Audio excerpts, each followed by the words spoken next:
Chad,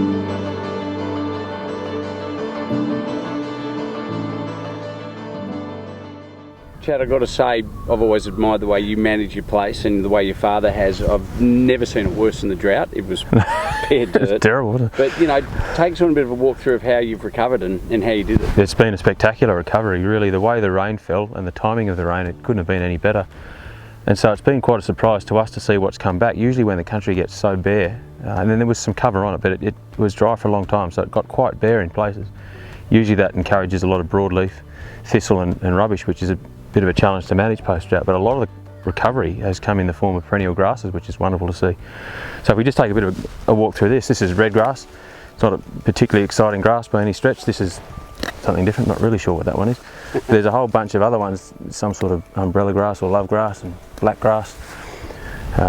There's some microlina scattered through here. This is one of the winter perennials. Pretty sure that's white top. Once it's out in seed head we'll get a better idea, but it's one of the top end winter growers. Someone else may tell me I'm wrong, but that's what it looks like to me.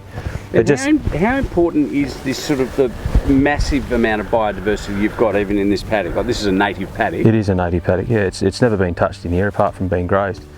And so biodiversity in any form is providing benefit in the form of root mass into the soil, and so if we can keep feeding the soil that root mass and encourage that root mass into the soil through a rotational grazing system, keeping in mind that every time we graze a plant down, we're aiming to take 60% of the leaf matter.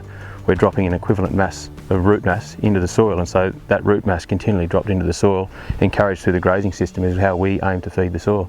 And so through feeding the soil, we're grazing towards the perennial state that we want the country to move into and away from the annual state.